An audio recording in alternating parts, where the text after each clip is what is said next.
Welcome to you, my name's Dayle and this is Dayle's Addiction. I'm bringing you a tag video today. Thanks very much to Amelia Rose's Closet and Tania from Bits and Bags for tagging me to do this redo of a tag, as I understand, that did the loops around YouTube a couple of years ago, and I think Tabby Violet brought it back for Mac 2. So, the concept of this tag is that there are 6 categories and you need to choose a bag for every occasion. Just one. So that's a casual bag, a work bag, a travel bag, a day and night bag, an evening bag, and a minimal bag. And when I was preparing for this video, I thought I'd throw in some alternatives, because if you watch these tag videos to do bag research and you see the same thing over and over again, it's probably not that useful. So I've kind of gone through my collection and picked out things that work for each category that are probably things though that you aren't seeing in every video. So we'll kick off with casual. Now, if you don't follow me on Instagram, go and check it out at DaylesAddiction. It'll be linked on my homepage and down below, but I am starting to do more outfits of the day, and I'm actually really enjoying it because taking a photo of it means that I'm consciously thinking about which bag I'm going to choose. And I put together an outfit on the weekend where I wore sweats and a trench because I was kind of playing with that idea of the sporty luxe vibes, I suppose, and I could not think of a better bag to complement that look than my Chanel denim flap. This one's from the 20B collection. I bought it pre-loved, but only just, like, it still had stickers attached. This is in the medium size. It's a cotton kind of drill quilted bag with the faded CCs. It's got silver hardware, so it's great for a casual look. It's a very light bag because it's only a single flap, and obviously with the fabric construction of the bag, it means that you can put more in it and not feel the weight. This bag crossbody sits just above the hip on me, and I'm about 5'5.5" for reference, or 166 centimeters. I know that you can't always get a bag like this, but a denim bag, and actually, I did a video, Best Bags for Summer, I called it. I will link it somewhere here and in the description box below, where I pulled out quite a few denim bag options, and they were all beautiful.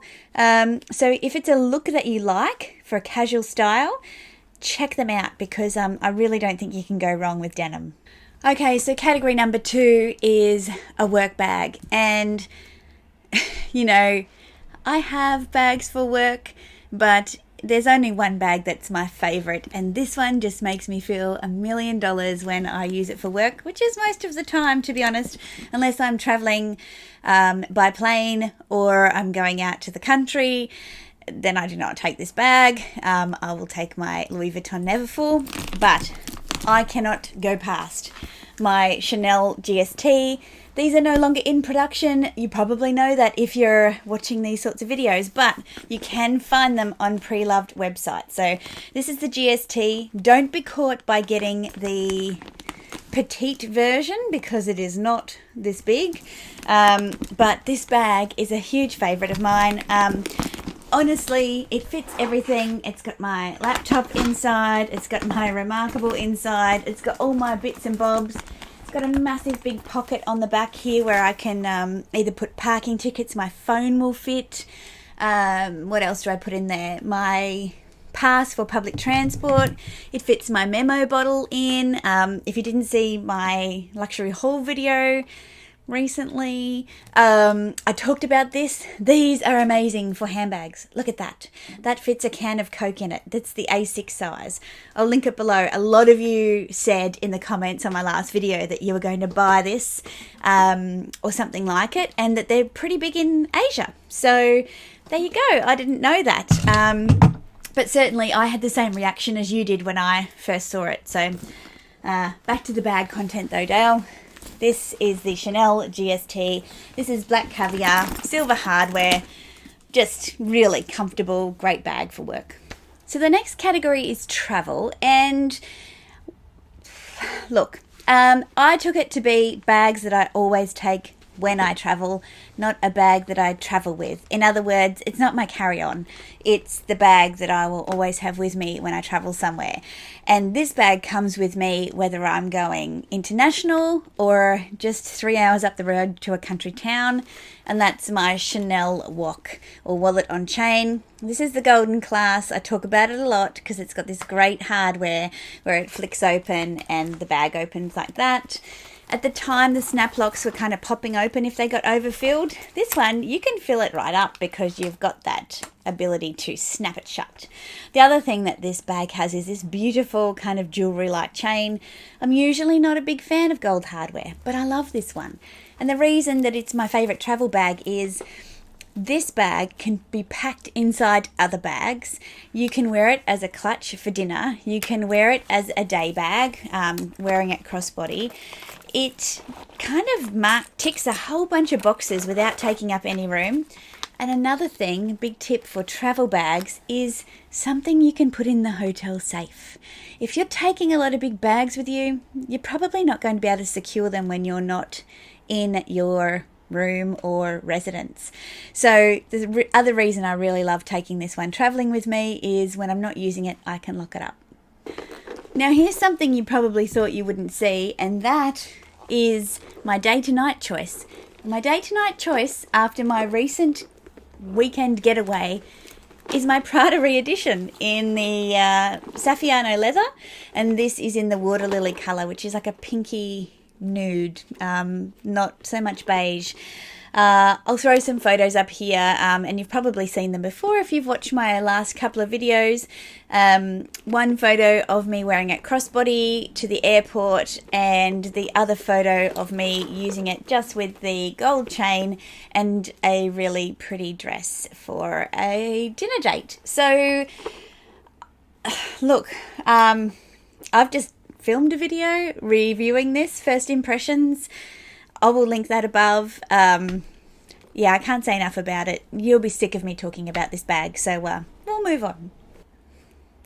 So we're up to the 5th category now, and that is evening bags. And look, I'm just going to go with the bag that I always take out. When I think evening, I'm thinking a more formalized, get dressed up type of thing. I'm not thinking about hitting the clubs because, you know, I'm probably too old for that, and COVID, right? So anyhow, my favorite evening bag is the My Lady Dior, the My Lady ABC. At the moment, I've got the additional guitar strap on the bag, which really funks up an evening outfit because it's quite unexpected. But I usually carry this bag handheld with an evening look, and there's just nothing that compares to this bag in terms of making you feel like you've made a real effort to get dressed up. And look, I don't think you need to get this bag in black to have the same effect. I think the Lady Dior in the small size or in the mini size is an ideal bag for evening because it just looks very luxurious, and I think any colorway that you wear, you would still get the same impact, especially wearing it top handle. And the final category that we're talking about is a minimal bag. Now, watching other people's videos, I am assuming that minimal means no logos, no flashy hardware, nothing that really gives any indication that the bag is a designer bag. But if you know, you know, and we all know, right? But the bag I've chosen for this category is my Fendi Mini Peekaboo. I have this in the white and the black. I've literally just pulled the strap out of being curled up in the bag, so she's a little bit wonky at the moment, but she will soften up in time. Obviously, this is a minimal bag. And yeah, what else can you say about a minimal bag? But you can dress this bag up and make a real feature of it. So I love the fact that it does have the turn lock detail. You can close the bag up with the little sangles on the side and keep her super buttoned up, prim and proper. or you can do what I do and just let it all hang out. And I'm one of those crazy people that cannot wait until my bag starts to sag at the front and I get that peekaboo look. And you know, part of me just wants that bit to hurry up. I think being a smaller bag, is this triggering people, me doing this? I'm sure it is. Sorry, I'll stop. But part of me just wonders how they do the styling for the website with the peekaboo, and given that this is the mini peekaboo, it's probably less likely to sag because it will have more structure simply because of the size and the dimensions of each of the angles and, you know, all that geometry stuff we should have remembered from school. Megan, do you know geometry? You're into maths. That's your job, isn't it? Anyhow, yeah, the larger ones I think get saggy more quickly, but that's a whole nother topic. So this is my minimal bag choice. The strap is minimal, but you know me, I have those strap additions where I can really funk this bag up. So that's it. They're my 6 choices. Thanks for tagging me, Amelia and Tania. I will link their videos below. Go and check out their channels if you haven't already. I'm going to think about who to tag for this video because I think it's been doing the rounds for a little while. So if I tag you and you've already been tagged, forgive me. I'm, you know, not trying to bully you or anything. I'm just trying to get the job done. If you've liked this video, please give me a thumbs up. Consider subscribing if you haven't already. I put out videos on Wednesdays and Sundays, so I will see you next time. Bye.